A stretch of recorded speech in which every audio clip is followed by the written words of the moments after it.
Okay, so welcome everyone to this episode of All About Soul. And I have a guest with me, Jennifer Schlueter. And I think, Jennifer, well, first of all, welcome. And I will let you introduce yourself. What is it that you do? Thank you so much for having me.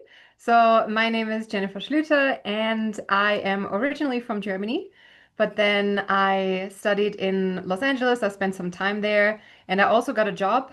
And then while I was in my job, I was not very fulfilled, which led me to a lot of wrong decisions when it comes to alcohol and men. And then my friend told me to maybe try a hypnosis session, like hypnotherapy, because she really loved her hypnotherapist. And I was like, okay, let me see if it does something for me. And after that very first session, I fully made the decision to quit my job and travel the world. There was no more going back. So 2 weeks later, I told my bosses. 6 weeks later, I was on the road and I started traveling. And then I was also working for another hypnotherapist who really helped me change my relationship with my mom, change my mindset around money and work and business. And it had so many great impacts on me that I was like, wow, I want to help people with this tool as well. And so I began studying hypnotherapy and I started helping people with all different kinds of things. But eventually I started seeing a pattern, which was there were emotions tied to pain, to physical pain, to physical symptoms. And so much so that I got my PhD in spiritual healing on women with endometriosis, where I was helping them with hypnotherapy and breath work and other like EFT as well, just modalities to really help them release pain and symptoms.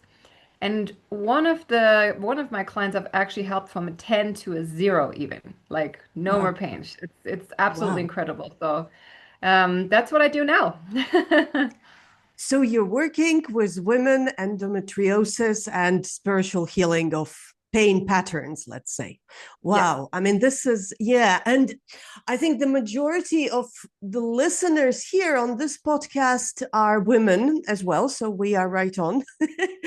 um, but it's an interesting topic. I haven't had personal experience of endometriosis, but I know I had several friends and clients as well. And then one thing that came up for us in this context was actually a rejection of our femininity and kind of, not wanting to be a woman or having to take on difficult patterns that were inherited very often. Um, and kind of having to be someone else other than the feminine self that is carried in my body, let's put it this way. um, but what would you say came up for you specifically? And I'm sure we'll be unwrapping it. Yes, so what you said already also came up for me. So when I was doing a case study for my PhD with 5 women, and 3 out of those 5 had actually ancestral trauma, generational trauma that had to do with the women in their maternal line being either betrayed or being silenced or suppressed, or, we as women, we have come a long way to be where we are now. So in every woman, there's some kind of trauma. And it's not only with endometriosis, it's also PCOS and adenomyosis and all of that, like anything in the womb has to do with all of that. And then there was also women, like all of the women were suppressing their feminine side. They were not expressing themselves the way they wanted to. They were not asking for help and support. They were doing everything by themselves, and they were not really focused on the joy of life. And then there was one who was an artist and who really was like, this illness is making me feel like I'm not worthy of creation, of creating my songs, writing my songs, all of that, which was like really sad because whether or not you feel good or not, you are worthy of creating, and your songs are going to be as good from that state. If art had never seen a person depressed or anxious or whatever, we wouldn't have art. Yes, So yes. that was one case. And then there was another case who had sexual trauma, which is the most obvious one that we can think of, right? And ever since then, with my clients, the most popular reason is really the ancestral trauma. And also because they have this illness, they're like, for some reason inside of them, they're like, I don't know if I want to be a mother, if I can be a mother. I don't want my child to suffer that way. Having to do a lot with the mother role, feminine role in life, definitely. Yeah, well, that makes a lot of sense. So even though I said I didn't have the specific problem of endometriosis, I can definitely relate to art and creativity in general. I spent many years trying to be, how should I put it? Clever, I guess, and organized, and put my creativity aside because that's not what serious people do. That's You have to like study and be organized and have a serious job, and creativity is something you do on the side, but eventually there isn't much there left. And it brings me to this part of womb healing and creation as well, because our wombs are a source of creation metaphysically, right? So it's so crucial, um, for not just for making children. And speaking of which, I think I had a problem of not wanting to bring children into this world because I don't want them to experience the difficulties that I did growing up. So this rings true for me on many different levels. So would you, what kind of ancestral stories have you encountered then in your research? And also another question is, where were those women from? Like from all over the world?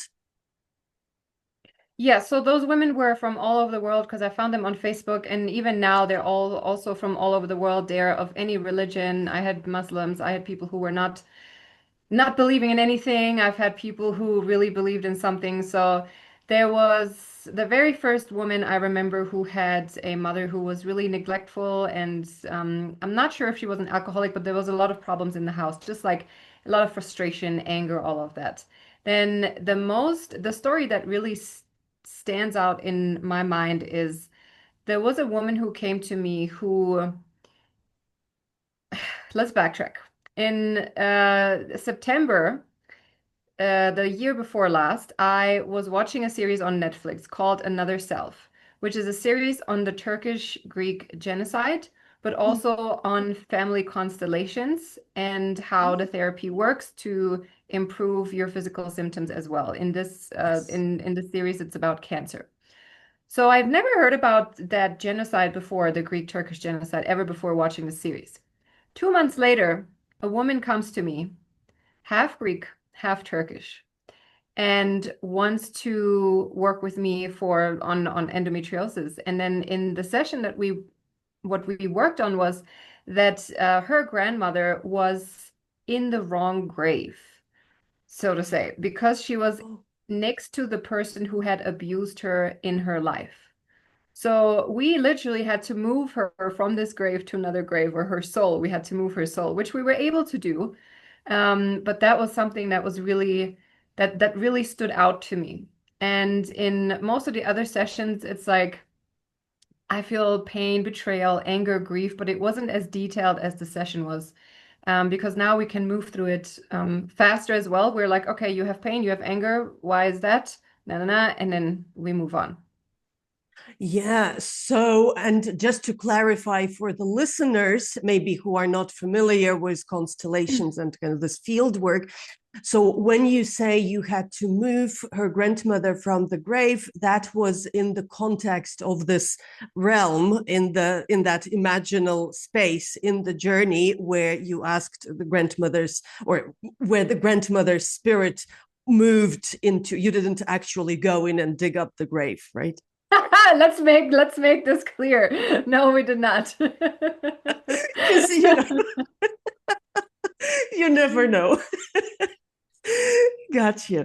That's amazing because I think also as soon as we go into the ancestral realm, constellations comes up, and it came up for me as well almost immediately when I realized I have to do ancestral work. And it's an absolutely miraculous modality, but it's also, I mean, there are many other ways. Like our ancestors did similar work for sure. It's just that we are familiar with the structure now, and thank God we have it. But yeah, um, yeah. So that's uh, um, and I'm thinking also in terms of womb healing and how it's connected to this, because our wombs, they do store those imprints, right? So this is probably exactly what's happening. Like the physical begins to um, clear, or is unable to clear, the old imprints that have been in the womb energetically for generations. And there is science on that ultimately. Like it's not our imagination that the physical body is unable to rid itself of old ancestral pain. Would you say that's something that's happening? Yes, absolutely. So, unfortunately, science is just catching up now. But like you said, our ancestors have done this work, and especially if you look into the Eastern world, Africa, Latin America, Asia, like there's so many more people who are still familiar with this, who still work with the ancestors, and who still clear the trauma of that. So that's much more available there. But it is definitely happening, and also there is lots of other people, let's say other than science, right? Lots of psychologists who have found that there's a great book I recommend to everyone. It's called The Encyclopedia of Ailments and Diseases by Jacques Martel. And he is actually a psychotherapist and I think even a psychiatrist, one of the two or both of the two. And he has matched the physical illness with the emotional thing that is going on. So every illness you can think of, he has the emotional root cause, which is incredible. And that book is absolutely accurate. I am testing it every time I have something going on, and I'm like, okay, what does this mean emotionally? It's not that I have to do emotional work every single time for a cold or an earache or something. But it's just interesting to see like where does that come from? Like how do the emotions impact my body? Or when I do it for other people, I offer other people, I'm like, hey, what is it that is going on with your body? And then they tell me, and then I'm like, okay, let me just pull up the book and see what's happening. And it is always accurate. Like it gives me chills whenever I read it when someone has something that it's so accurate. Wow. Yeah, I remember that when I just started, when my ancestral stories started emerging, and I suppose I can tell something about myself. When I was growing up, my first desire was to run away. I didn't want to live in the family I wanted to live in the house, in the family I was born in. I mean, in the house I was born in. I didn't want to live in the country. Oh, no, I'm fed up with this. I want to move, like from when I was 5. And of course, when I was 18, I did move. And I said, well, my family doesn't define me. And I'm not saying I didn't come from a bad family. I just didn't want to live there. Um, and it was only in my mid 40s, so a few years ago, I'm 47 now, that I started connecting with ancestral wisdom and ancestral stories, and also doing the work on partly womb healing, but a little bit broader, also like what I can help my clients with. And all the ancestral stories started coming in, both for my father, my mother. I felt blocked in some areas I thought I had transmuted a long time ago because I was connecting to ancestral stories. And I was like, oh my goodness, I guess running away didn't fully help. We Wouldn't have that to be nice? deal with it. Wouldn't that be nice? Yeah, if only it just worked. Be gone, be gone. Ancestral stories, be gone. And I realized, and someone actually told me, this sensation of wanting to run away from your home, from your culture of origin, it's a representation. Like, it tells you that you were born in a difficult family line, that your ancestors want you to transmute it for them. They are calling on your help, but it feels so overwhelming that the first desire is to run away. It's like, oh, no, no, no, I don't want to deal with all this pain. And things that were happening, birds, little birds, nice birds, would fly into the house, to the great merriment of my cats, and kind of sit on a flower pot and just look at me, and then fly out as they came in. And it's like traditionally messages from the ancestors. And I thought, wow, something is happening here. Like, someone wants me to do the work. But it's very, I find it very interesting that it took me 40 plus years to realize that I have both ancestral pain and ancestral support, right? And that's kind of okay. Yeah, or when you think about anyone German, right? I'm German. My ancestors are German. Like I'm very German. And when you think about World War II, World War One, the patterns that I have that I recognize, for example, right, is always as Germans, and this goes for like many Germans, you can ask them, like, we save food, we don't throw anything away. We are like it hurts me to throw away food. It's literally to that point. And it's just very uncomfortable. Where does it come from? I'm pretty sure it comes from my grandparents who were in the World War or in both World Wars, who never knew when they were going to get the next food or the next anything, so that they would save and they would not get rid of anything.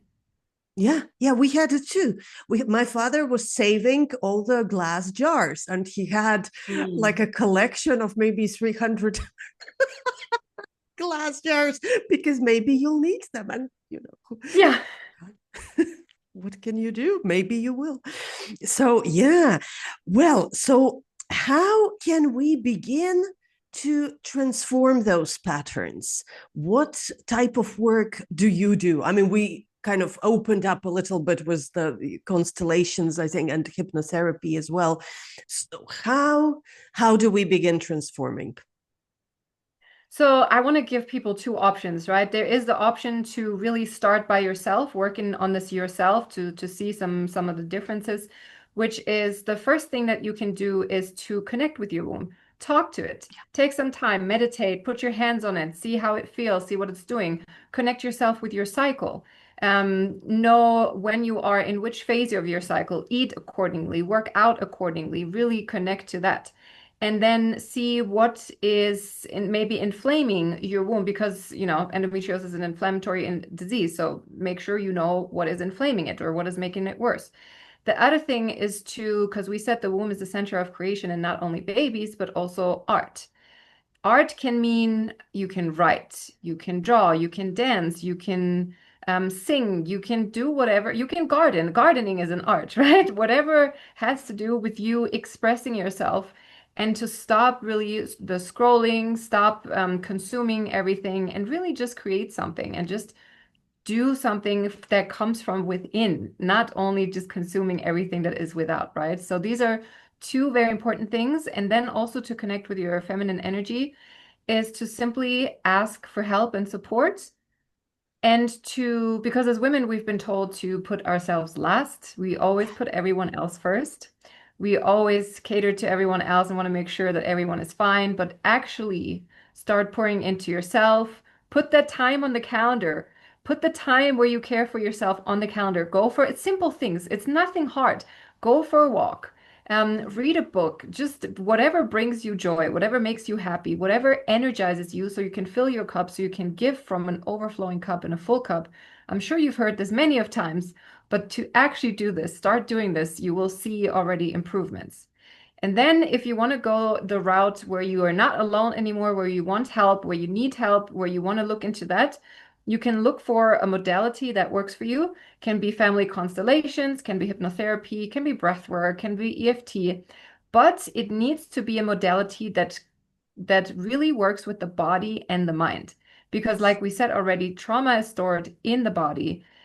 However, you access that with the mind, right? So we need to have this in common. Psychotherapy may help a little bit, but it's not going to get rid of it because if Yes. you keep talking and talking and talking, that's not going to help the body. You need to actually do something with the body, something that will help you release the trauma from the body. So for me, my main thing is hypnotherapy, breathwork, and EFT. And then there's other people who do other things. So really find what works for you and find what it is that you like and enjoy. Thank you. Thank you, Jennifer. And there were two things that stood out that I think are really important. And the first one is that what you're saying about mind and body, because that's what actually led me to study more in my 40s and how I wanted to help my clients more.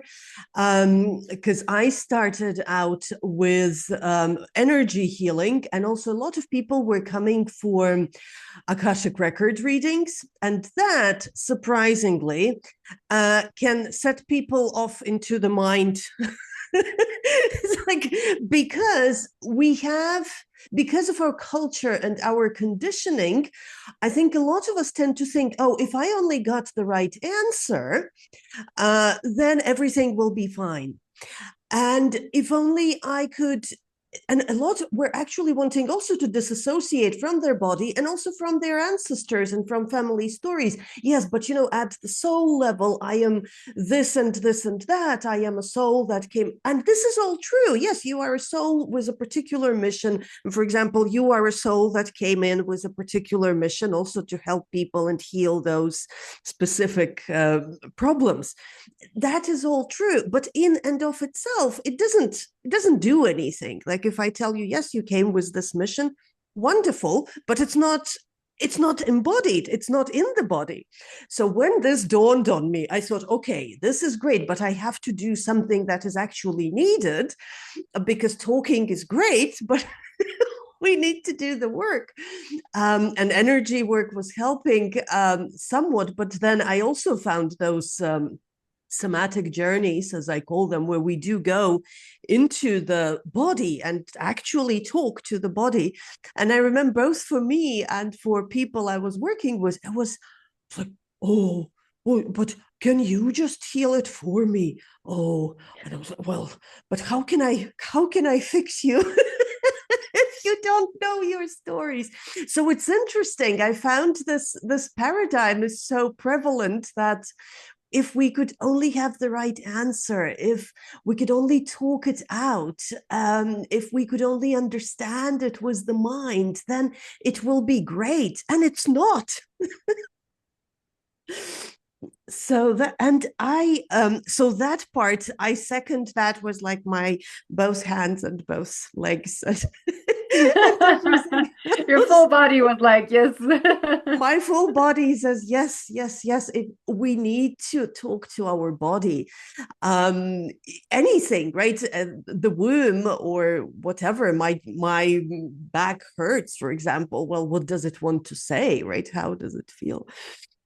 um and I wanted to ask you, because earlier you mentioned about our cycle, our feminine cycle. And I was wondering, what were some of your insights on that, especially in terms of, menstruation and physical activity, and or what types of, let's say, spiritual activity come up at different times of the cycle. I was wondering, yeah, what would you say about that? Yeah, so first I want to speak about that the world is set up for a man cycle, the 24-hour cycle, right? 24-hour hormone cycle. Us women, we have a 28-day cycle. Sometimes it's 30 days, 35 days, but we have a cycle that consists of 4 phases, and we are in different moods in all 4 phases. Every one of us knows that during our periods, we have no energy or the least amount of energy, and we just want to stay in bed. We want to relax. We don't want to do a lot, and we don't want to socialize. Because our body is literally shedding and it's regenerating and all of that.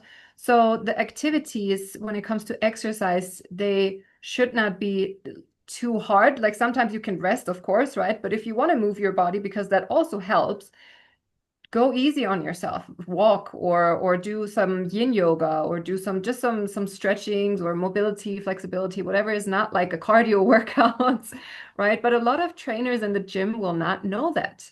Yeah. Even women. So, and they will push you. They will say something or they will give you the hardest workout. They will be like, "Oh, you have to have discipline, you have to be strong, you have to then and they want to force you when in reality you just can't. You are not going to be as strong as you are when you're ovulating and when you're in your highest energy, right?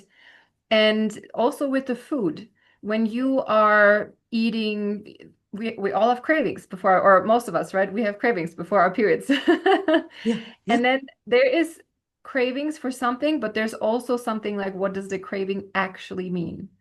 Do you really want that candy that is very unhealthy for your body, or are you actually craving another nutrient that your body doesn't have right now because it's shedding?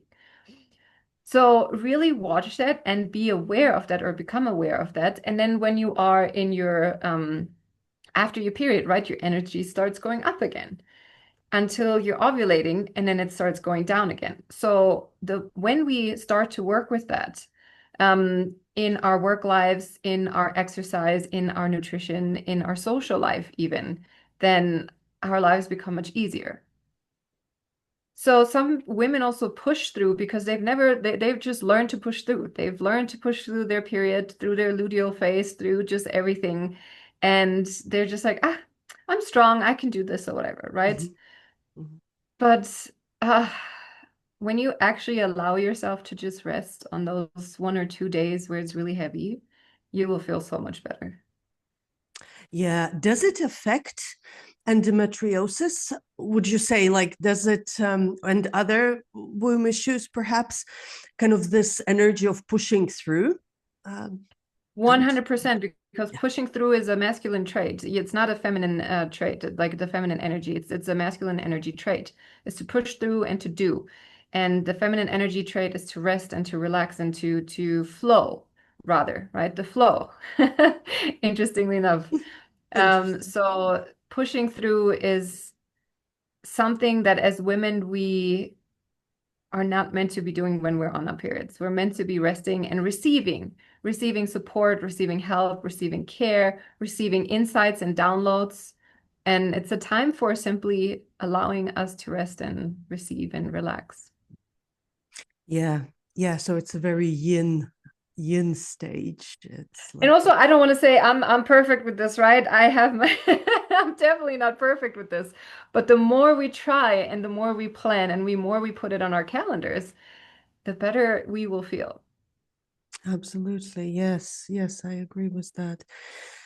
Yes. So let's recap a little bit in terms of the main ancestral programs at play for women who have endometriosis, just so I also have it in my mind as a recap. Yes, so when it comes to ancestral things, it's mainly women having been betrayed, suppressed, silenced, and just being treated like shit, basically. That's it. That's simply it when it comes to the ancestral programs.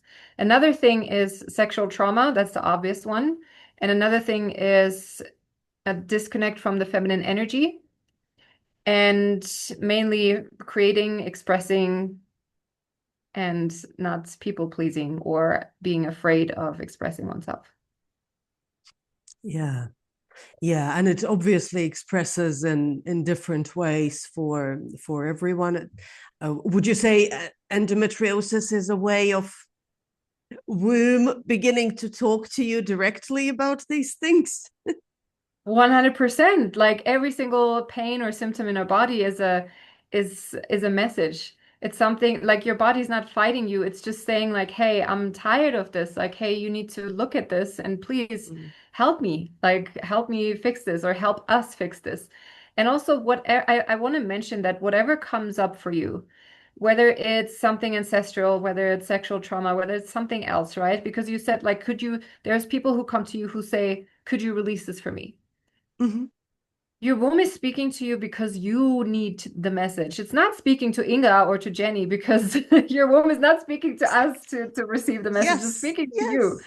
So you need the message, and your ancestors are asking you to heal it, and they're asking you to move on because endometriosis also sometimes it's in the mother or the grandmother even, and it's coming up more and more and more in this generation. So it's something for you to know. It's something for you to work on, and anything that comes up.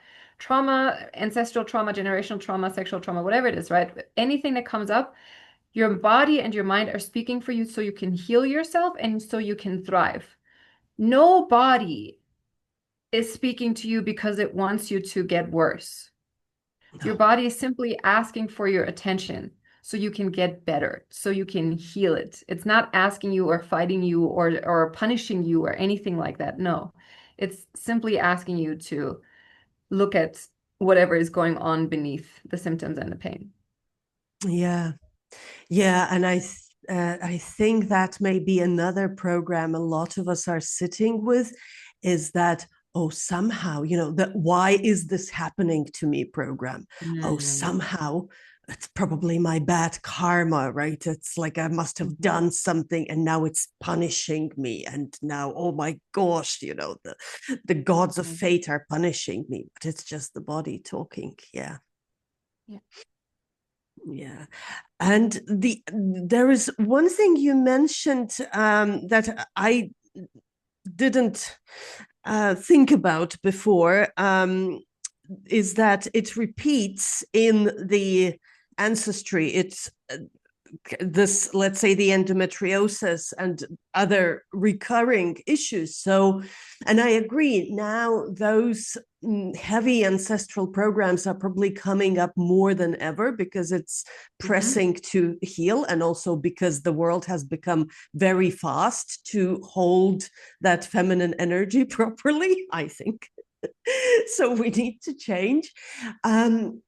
But it's true that sometimes we're born into a recurring pattern, like the mother has been abused, let's say grandmother has been abused, or mother has had to take on a very masculine role to have the family going, grandmother has had to do that, and now I am there that has to do that.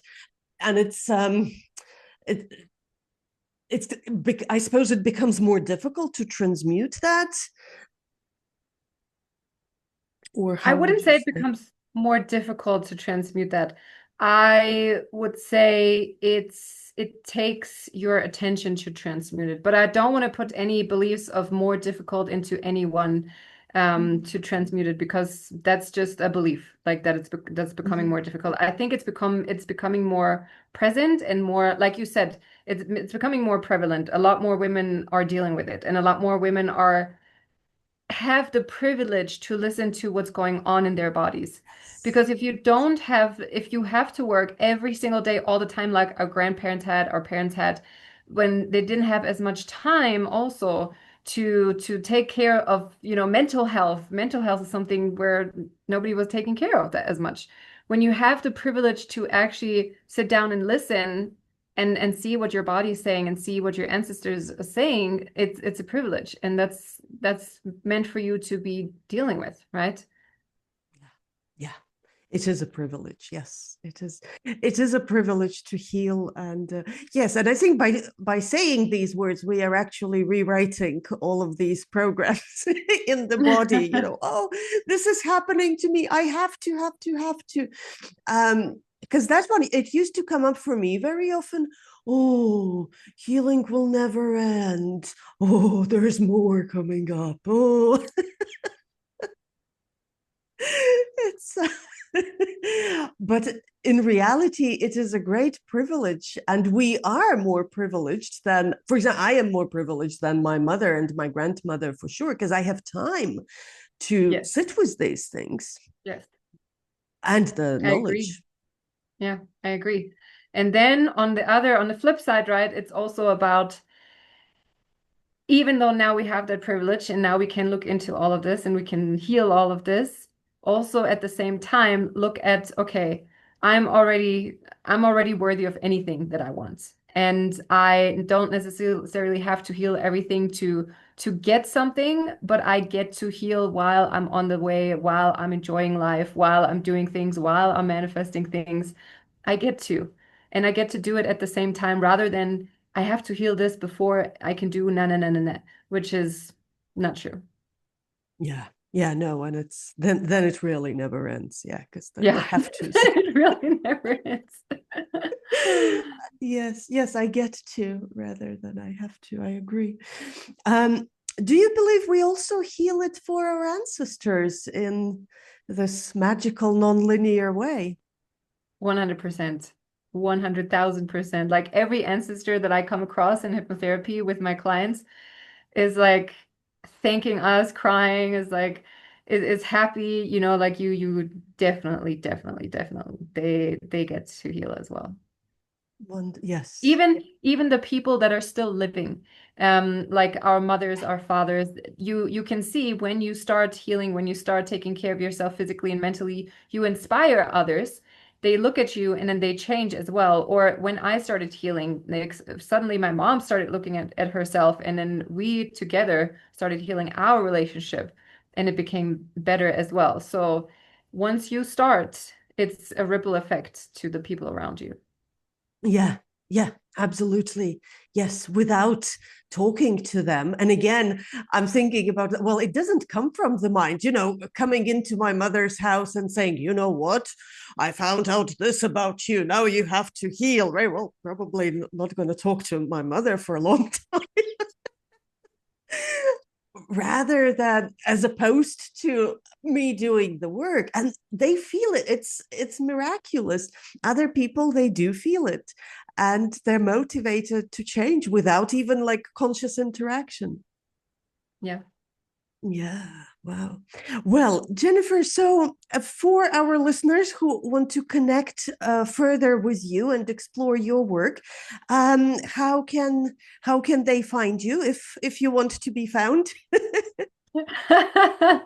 They can find me on Instagram, and they can find me on YouTube as well. I always post free hypnosis sessions, and I post other info, and on TikTok, literally anywhere under my name. And yeah, anywhere. And my website also at mindyoursubconscious.com. Wonderful. So I'll post the links to those as well for those who are listening. Perfect. Thank you so much, Jennifer. It has really been inspiring and I think energy shifting as well to connect with you.